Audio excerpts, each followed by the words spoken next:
Bonjour mes frères, que la paix et la présence du Saint-Esprit viennent maintenant sur vous et sur toute votre famille. Alléluia. Je suis le pasteur Antonio Junior et je suis ici, frère, pour vous transmettre un message très fort.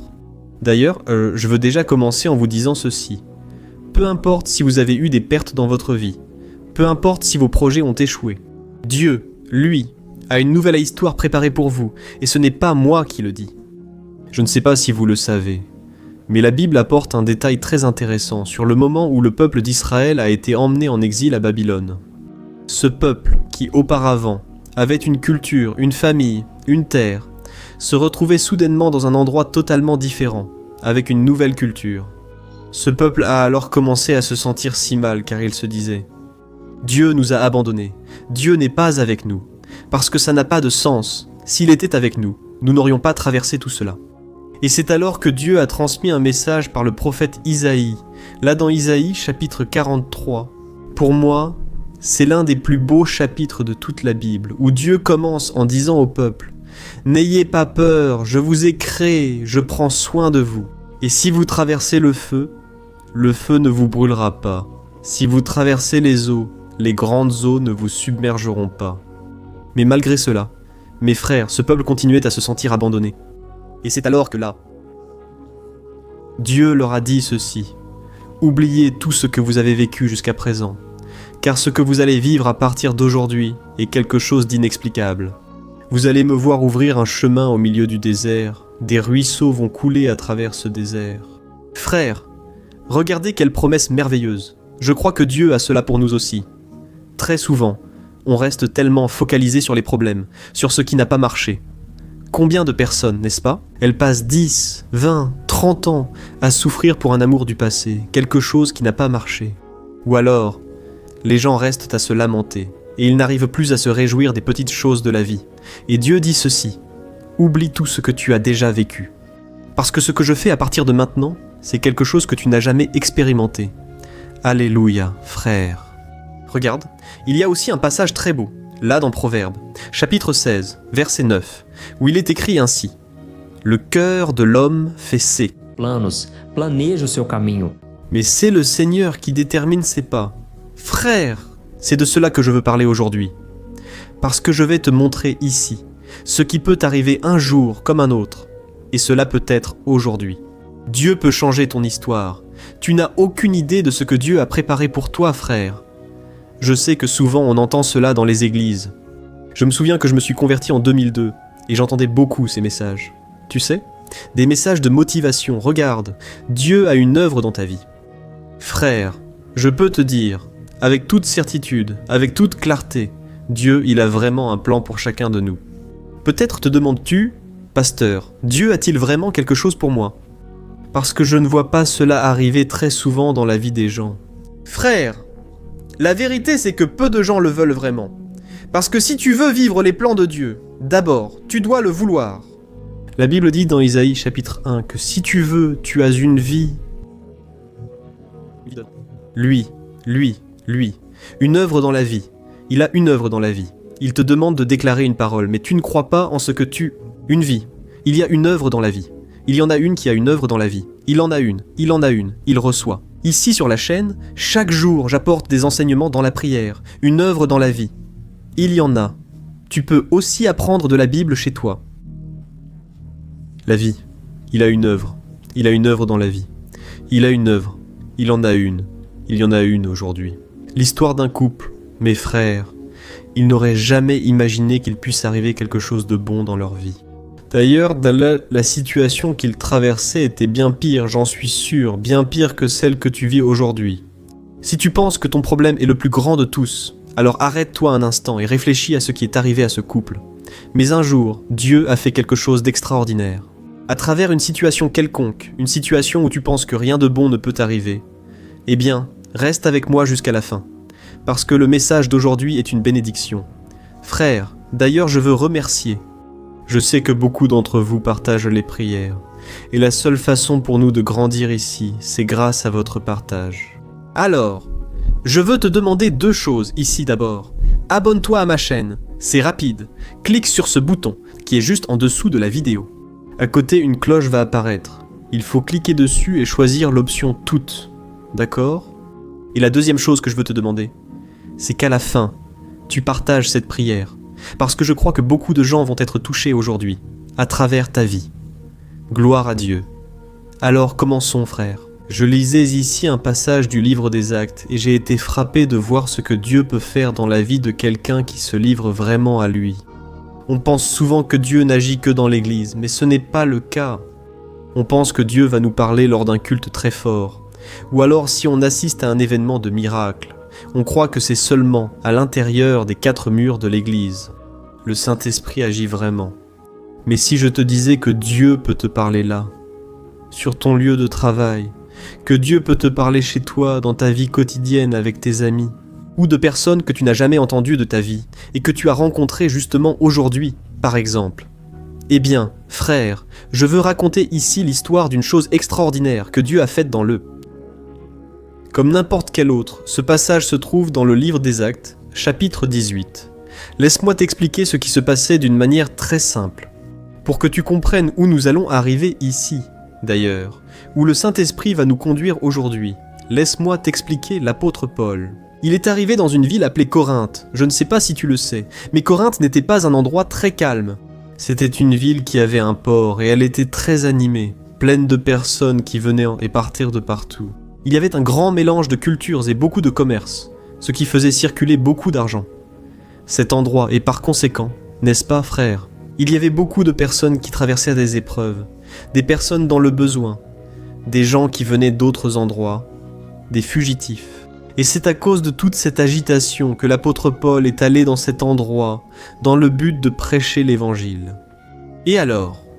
La parole de Dieu dit que Paul avait un toit où habiter, n'est-ce pas ? Il n'avait pas d'endroit où rester. Et il avait aussi besoin d'un travail pour subvenir à ses besoins financiers. Mais regarde, il y a un détail intéressant. Pendant que je lisais ici, à ce moment-là, Dieu m'a parlé, et je sens qu'il va te parler aussi. Fais attention là dans Actes, chapitre 18, versets 2 et 3. Il est écrit ceci, écoute. Là, Paul a rencontré un juif nommé Aquilas, qui était récemment arrivé d'Italie avec sa femme, Priscille, car l'empereur Claude avait expulsé tous les juifs de Rome. Alors, Paul est allé leur rendre visite, et, comme ils avaient le même métier de fabricant de tentes, il a commencé à vivre et à travailler avec eux. Regardez ceci, frères, regardez comme c'est intéressant, réfléchissez avec moi un instant. La première chose que nous devons comprendre, c'est que ce couple traversait une grande épreuve. Vous vous souvenez que j'ai dit au début du message que Dieu allait ouvrir un ruisseau au milieu du désert ? Quelque chose de grandiose que nous n'avons jamais expérimenté. Eh bien, frères, ce couple, Aquilas et Priscille, ils étaient vraiment au fond du gouffre. Ils ne sont pas allés à Corinthe, ce lieu dont je vous ai parlé, ni pour se promener, ni pour y faire quoi que ce soit d'extraordinaire. La grande vérité, comme la Bible l'explique ici, c'est qu'ils ont été expulsés de Rome. L'empereur Claude, qui était une autorité politique de cette époque, a décidé qu'aucun juif ne pourrait plus vivre à cet endroit. Maintenant, je veux que vous imaginiez l'impact que cela a, du jour au lendemain, de perdre votre maison, votre commerce, de vous éloigner de vos voisins, de vos amis, et de perdre toute votre routine. Et donc, ce Claude a renvoyé tout le monde, tous les juifs qui étaient là, il les a tout simplement expulsés. Et là, essayez d'imaginer que vous êtes obligés de prendre tout ce que vous avez, et de partir pour une ville inconnue. Frères, ce couple est arrivé à Corinthe comme réfugiés. Ils essayaient de recommencer leur vie à partir de zéro. Il n'y a même plus besoin d'en dire plus, n'est-ce pas ? Leur moral n'était pas du tout bon. Ils étaient certainement découragés, inquiets, n'est-ce pas, pour leur survie, ce qu'ils allaient manger, où ils allaient dormir.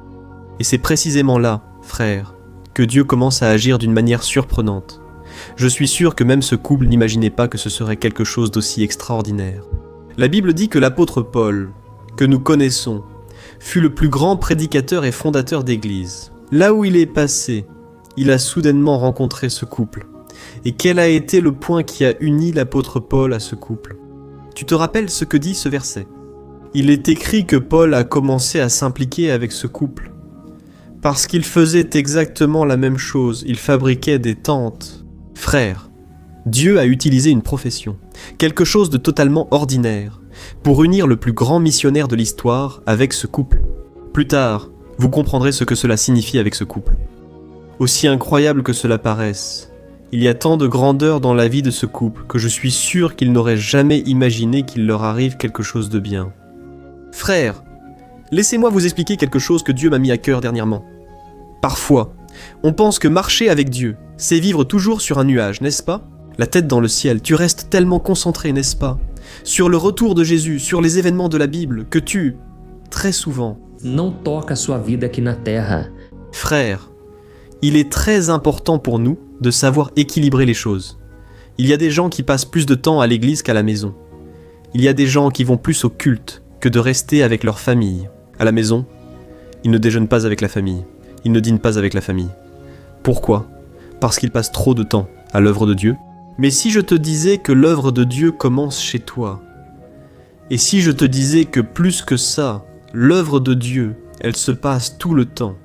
Onde você for, Deus ele quer. Utilisez Dieu, il veut agir dans ta vie à travers toi. Alléluia. Mais peut-être que tu es en train de penser, pasteur, mais mon travail est tellement simple. Pasteur, ma famille est tellement ordinaire. Oh, pasteur, ma routine est tellement répétitive, vous ne voulez même pas savoir, pasteur. Je suis chauffeur Uber, je fais le ménage dans un bureau, je suis éboueur, je suis pompiste, je suis femme de ménage à la journée. Mes frères, laissez-moi vous expliquer quelque chose qui a changé ma vie il y a des années, quand je l'ai découvert. Tout ce qui se passe dans notre vie, après que nous ayons remis notre vie à Jésus. Frère, tout est spirituel, tout est maintenant sous les plans de Dieu, tu comprends ? Alors, il n'y a rien de banal, rien de sans importance, non frère. Quand nous sommes en présence du Seigneur, tout devient sacré. Nous avons cette habitude, n'est-ce pas, de séparer la vie entre ce qui est sacré et ce qui est ordinaire. Ce que nous faisons à l'église est sacré, ce que nous faisons au travail, pas avec Dieu, mes frères. Il n'y a aucune séparation pour Dieu. Tout ce que tu fais de tout ton cœur, c'est une adoration, alléluia. Ta profession, cette compétence que tu as, peut-être de faire une peinture, un dessin, peut-être de s'occuper d'une personne âgée. Frère, tout peut être utilisé pour la gloire de Dieu. Et ici, je ne sais pas si tu as remarqué, mais Dieu était en train de former une équipe missionnaire, et l'endroit que Dieu a choisi était un simple atelier. Parce qu'alors qu'ils étaient là, en train de couper du cuir, de coudre les toiles, de fabriquer les tentes, ils parlaient aussi de l'œuvre de Dieu, ils parlaient des choses spirituelles. Et je suis sûr qu'Aquilas et Priscille n'imaginaient pas qu'en offrant un emploi à l'apôtre Paul, ils étaient en réalité en train de commencer là un ministère pour eux aussi. Frères, ce couple a été généreux. Ils ont ouvert leur maison, leur travail à Paul. Mais l'histoire de ce couple ne Terminou ali não. Aquele encontro. semblait pas ordinaire. En fait, elle a pris une très grande ampleur. Je veux te lire ce qui est écrit dans Romains, chapitre 16, versets 3 à 5. Regarde ce que l'apôtre Paul lui-même a écrit à propos de ce couple de nombreuses années plus tard, lorsqu'il a envoyé une lettre aux Romains. Paul a dit ceci. « Saluez Priscille et Aquilas, mes collaborateurs dans le service du Christ Jésus. Ils ont risqué leur vie pour moi. Je leur suis reconnaissant, ainsi qu'à toutes les églises des païens. Saluez aussi l'église qui se réunit dans la maison de ce couple. » Regardez quelle transformation, frère. C'est vraiment magnifique. Paul ici remercie ces deux personnes, car elles ont risqué leur vie pour lui. Elles collaboraient avec Paul dans le service de Jésus-Christ. Et il y a plus. L'apôtre Paul a dit que l'église se réunissait chez eux. Oh mes frères, le cœur de ce couple était immense. Il était bien plus grand qu'eux. Et Paul montre ici une chose. Rien n'est ordinaire, rien n'arrive par hasard dans notre vie. Tout comme Paul lorsqu'il est arrivé là-bas. Il n'avait pas de toit où vivre, il n'avait pas de travail. Mais Dieu avait déjà tout préparé et prêt. Dieu a choisi ce couple et ici nous pouvons donc tirer une leçon. Tu te souviens que je t'ai dit au début que ce couple souffrait, peut-être bien plus que toi. Eh bien frère, ils ont été expulsés de Rome. Il semblait que tout était fini, mais soudain Dieu a commencé à rassembler les pièces. Et attends, ce n'est pas tout. Tu vas voir ce que Dieu a fait. Je vais te le raconter dans un instant. Mais arrête-toi et réfléchis un instant. Imagine si cet empereur de Rome n'avait pas donné cet ordre d'expulser ce couple. Il serait certainement resté à Rome et il n'aurait jamais rencontré Paul. Frère, parfois, une porte qui se ferme dans notre vie, un nom qu'on entend, qu'on n'aime pas du tout. Cela cause beaucoup de souffrance, n'est-ce pas? Je le sais, ayant déjà été trahi plusieurs fois dans mes relations et entendu un non au travail. Frère, ces choses nous contrarient énormément. On ne comprend pas sur le moment. Même une déception avec quelqu'un, n'est-ce pas? Mais frères, nous ne pouvons pas nous focaliser sur l'être humain. La Bible dit que notre lutte n'est pas contre la chair ou le sang, mais contre Satanás. E nem tudo le diable derrière.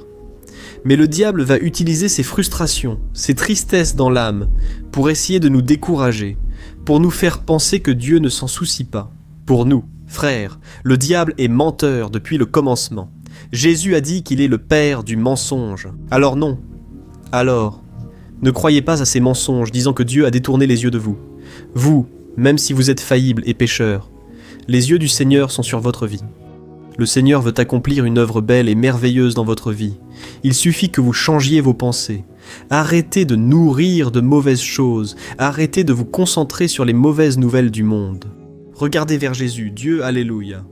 La Bible dit dans Hébreux, chapitre 12, que Jésus est l'auteur de notre foi et celui qui l'amène à la perfection. Vous savez ce que cela signifie? Que Jésus est l'auteur, n'est-ce pas? Autrement dit, c'est par le Christ que notre foi commence. Mais il est aussi celui qui nous perfectionne. C'est par Jésus qu'il va perfectionner. Il va compléter ce qui nous manque encore. Savez-vous comment il fait cela? Par la souffrance, frère. Ce couple a beaucoup souffert, mais voyez ce que Dieu faisait maintenant. Parce que la Bible dit qu'ils n'ont pas seulement aidé Paul, mais ils ont tellement mûri spirituellement qu'ils ont commencé à enseigner d'autres personnes. C'est bien ça, ils ont commencé à être des conseillers, à donner des conseils. Imaginez cela, frère. Il n'y a personne de meilleur qu'une personne comme celle-ci, qui est passée par tant d'épreuves. Et maintenant, elle est prête à conseiller, parce qu'elle sait ce que c'est de vivre dans la pénurie, et ce que c'est de vivre dans l'abondance. Et alors, la Bible continue en disant ici qu'ils ont rencontré un homme appelé Apollos. Pour ceux qui ne le savent pas, Apollos était l'un des plus grands prédicateurs de cette époque. Frère, cet homme prêchait très bien, il parlait très bien, il connaissait très bien les Écritures, mais la connaissance qu'il avait de Jésus n'était pas encore complète. Et alors, savez-vous qui Dieu a utilisé pour transformer la vie de cet homme, pour lui enseigner au sujet de Jésus? Eh bien, Aquilas et Priscille, ce couple. Je vais te lire ce qui est écrit dans Actes, chapitre 18, verset 26. Écoute bien, il est écrit ceci. Lorsque Priscille et Aquilas l'ont entendu prêcher avec audace dans la synagogue, ils ont pris Apollos à part et lui ont enseigné le chemin de Dieu avec plus d'exactitude. Regardez comme c'est intéressant, frère. Ce couple était maintenant plus mûr dans la foi, plus qu'avant. Frère, essayez d'imaginer l'autorité spirituelle que ce couple a atteinte. Parce qu'un jour, ils faisaient simplement des tentes, travaillant dans une routine difficile, mais maintenant, ils enseignaient. L'un des plus grands prédicateurs de cette époque, frère, il n'avait pas besoin d'un titre de pasteur, d'apôtre. Vous savez, il y a beaucoup de gens qui attendent, n'est-ce pas? pastor reconhecer. Ah, o pastor. On ne m'appelle jamais pour prêcher. Le pasteur ne me donne aucune chance. Dans la louange, frère, on n'a pas besoin de ça. Si l'homme ne veut pas nous reconnaître, Dieu nous reconnaît, et Dieu nous valide. Cela vaut plus que n'importe quoi d'autre. Alors, j'ai voulu raconter cette histoire ici pour que tu comprennes que Dieu agit dans les coulisses. Il y a beaucoup de gens qui font des choses pour Dieu, des choses grandioses, mais qui ne seront peut-être jamais vues sur la chair d'une église. Vous savez, frère, je sais que vous regardez vos propres vies. Et souvent, vous pensez que rien de nouveau ne se passe, n'est-ce pas? Quand les choses commencent à mal tourner, c'est là que vous pensez vraiment que Dieu vous a oublié, que Dieu vous a abandonné. Mes frères, j'aime beaucoup regarder ma propre vie, et j'aimerais que vous fassiez de même. À partir d'aujourd'hui, commencez à regarder avec les yeux de la foi. Amen. Vous savez ce changement de ville qui a tant fait mal à votre cœur? Peut-être que Dieu t'appelait à quelque chose de plus grand. Tu étais peut-être trop à l'aise et Dieu t'a sorti de là. Il t'a arraché à cet endroit. Ce n'était pas facile, mais c'est pour ta croissance. Jésus a dit dans Jean chapitre 15 que le Père est comme un vigneron. Et Jésus est la vigne. Et tu sais qui nous sommes? Nous sommes les sarments qui sont sur cette vigne. Et le Père, étant le vigneron, il voit que nous portons des fruits. Il nous taille simplement pour que nous en portions encore plus. Encore. Aujourd'hui, frère, je remercie Dieu, car toutes les portes fermées ont permis à Dieu d'en ouvrir une bien plus grande. Ce n'est pas un cliché. Que veut-on faire dans la vie des enfants de Dieu ? Prends le temps de voir ton histoire. Dieu a déjà beaucoup agi là où tu croyais que tout était fini. Pourtant, tu es là aujourd'hui, de façon inexplicable, non ? Parce que beaucoup de choses, tu ne sais même pas expliquer ce que Dieu a fait. Mais la vérité, c'est que Dieu est en train de te soutenir sem que você perceba. D'une manière plus claire. Alors Dieu n'attend pas, n'est-ce pas, que tu reçoives un grand Amado, o plano dans ta vie. Ça a déjà commencé, alléluia. Dans ton environnement de travail, dans une conversation que tu as avec quelqu'un, dans une amitié que tu as nouée et qui peut-être n'a pas beaucoup d'importance. Mais, frère, réfléchissez à Jésus. La plus grande preuve de ce que je vous dis, c'est que Jésus n'a pas commencé son ministère dans un endroit très élevé. En fait, il a commencé là-bas, à son travail, dans cet atelier de menuiserie, n'est-ce pas, avec son père, Joseph.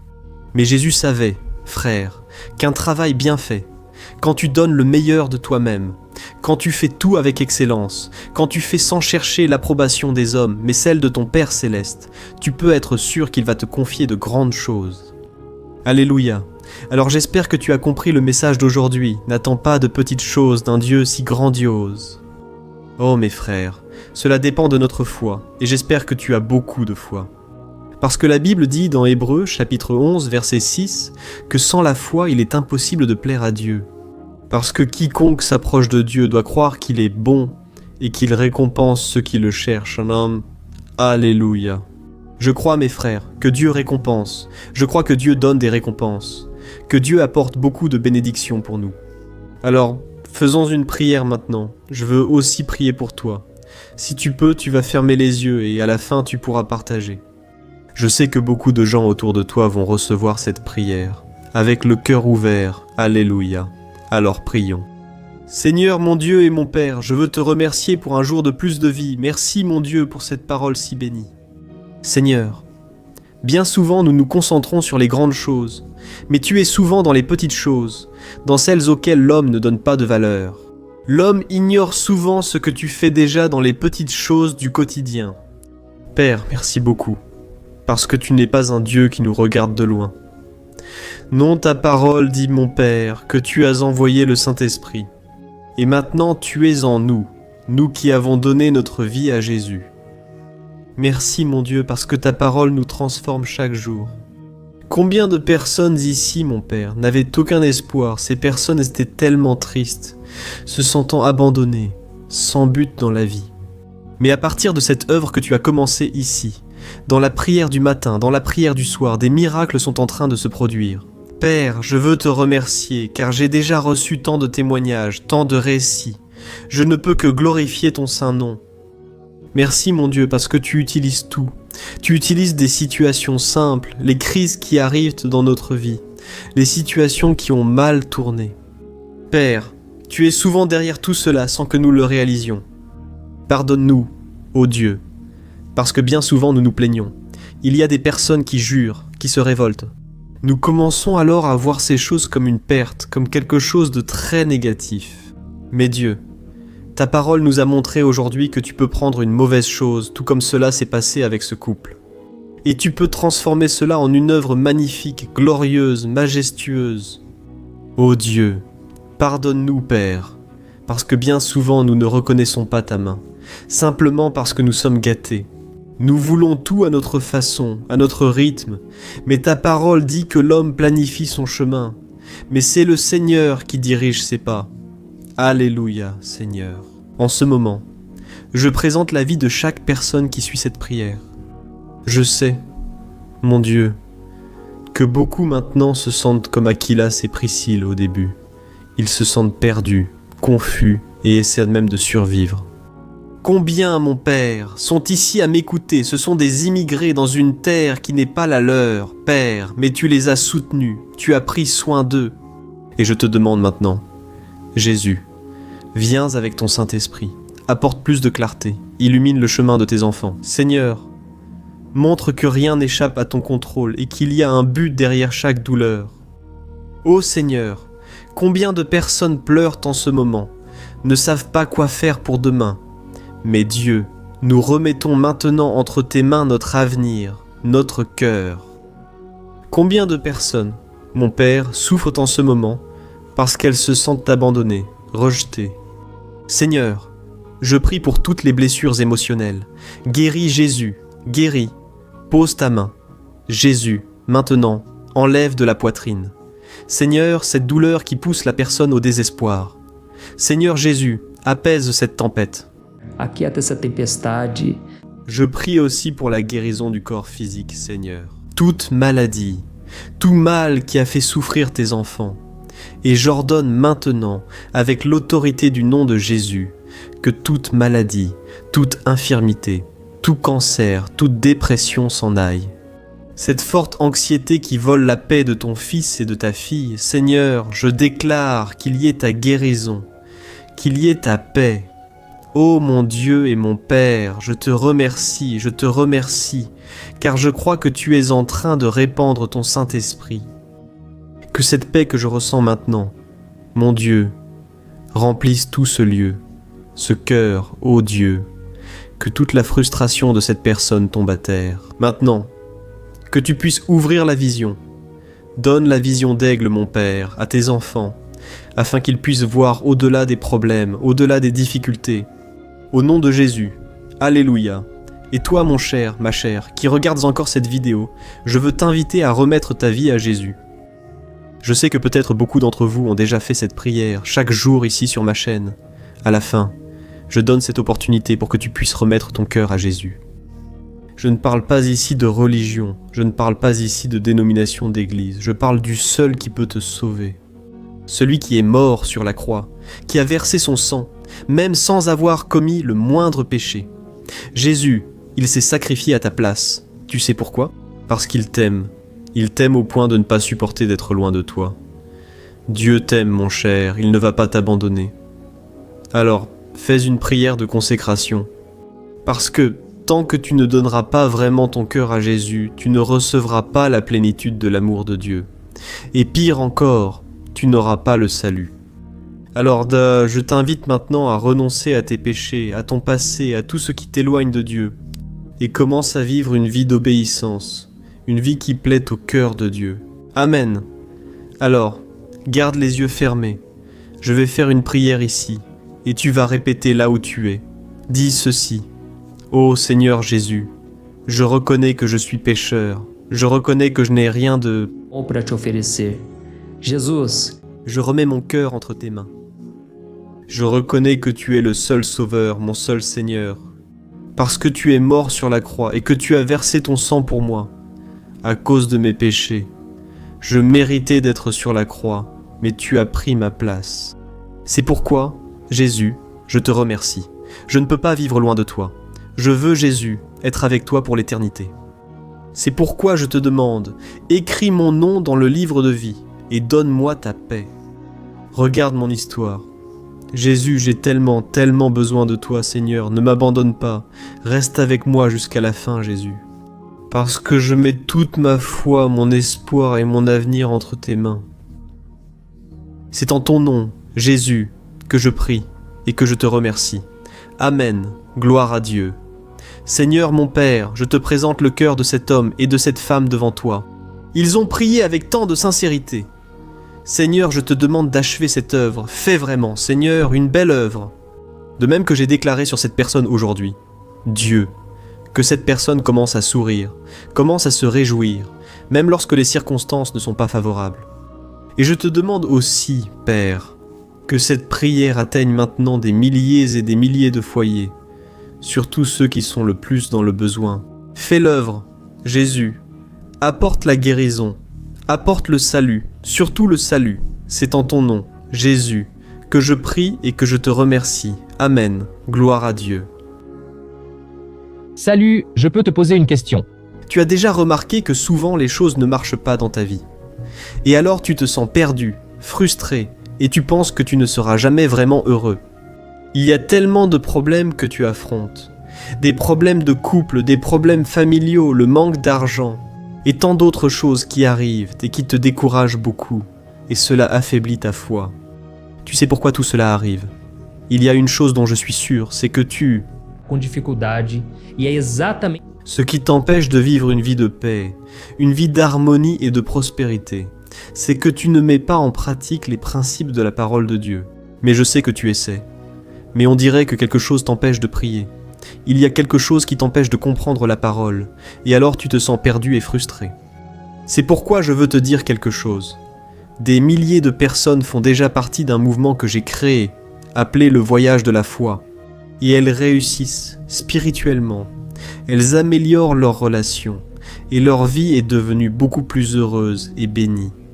J'ai déjà traversé tout ce que tu vis aujourd'hui, et je connais l'ampleur de ta douleur. Moi aussi, je me sentais complètement perdu. Je savais que je devais prier davantage, que je devais lire la Bible, mais je n'y arrivais pas. Et alors je me sentais totalement frustré. Jusqu'à ce qu'après tant de luttes, j'ai découvert une façon de grandir dans ma marche avec Dieu. Et après avoir réussi à faire cela, ma vie a changé, du tout au tout. La transformation a été si grande qu'aujourd'hui, j'arrive à aider des milliers et des milliers de personnes chaque jour. C'est pourquoi je veux que tu prennes l'engagement, d'abord envers toi-même et aussi envers Dieu, de suivre tout ce que je vais te dire dans cette vidéo, d'accord ? La première chose que tu dois faire, c'est prier et lire la Bible de la bonne manière, pour qu'elle entre dans ton cœur et apporte le changement que tu désires tant, et qu'elle transforme aussi ton comportement.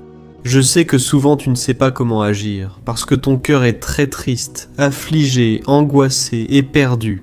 Je sais aussi que souvent tu es frustré parce que tu n'as pas la force d'aller de l'avant. J'ai aussi vécu comme ça pendant de nombreuses années, et je sais exactement ce que c'est, jusqu'à ce que je commence à voir la parole de Dieu d'une manière simple et pratique. Et ce parcours a transformé ma vie à un tel point qu'aujourd'hui je suis ici, en train d'aider des milliers de personnes à trouver la paix, l'harmonie et la direction. Frère, je ne pouvais pas garder cela seulement pour moi. Je ne pouvais pas retenir cette connaissance. Et c'est pourquoi j'ai écrit 3 livres qui en sont la base, pour que vous puissiez apprendre cette façon simple et pratique de chercher Dieu et d'obtenir des résultats dans votre vie. Le premier livre est « Le moment avec Dieu ». Il va nourrir votre esprit d'une telle manière que vous allez ressentir un très grand désir de chercher Dieu. Dans ce livre, vous allez comprendre la parole d'une manière très simple et cela va renforcer votre foi en lui. Vous allez lire un message pour chaque jour de l'année, sachant que tous ces messages sont divisés par thème pour que vous puissiez aller directement à cette parole dont vous avez tant besoin. Et le deuxième livre est « Vie de prière ». Ce livre va changer vos sentiments, il va guérir vos émotions, il va donner une direction à votre vie. Vous allez remarquer que votre quotidien sera beaucoup plus léger. Parce que la prière, elle apaise notre cœur, elle soulage notre âme, amen. Et dans ce livre aussi, vous trouverez une prière pour chaque jour. Et elles sont toutes aussi classées par thème. Par exemple, il y a une prière pour l'anxiété, une prière pour la dépression, une prière pour l'angoisse, le sentiment de culpabilité. Vous qui devez prendre une décision aujourd'hui. Enfin, toutes ces prières vont vraiment vous fortifier dans votre marche avec Dieu. Et enfin, il y a le livre Minutes de paix. C'est le livre qui va changer vos attitudes et il va vous guider pour que vous ne vous sentiez plus jamais perdu.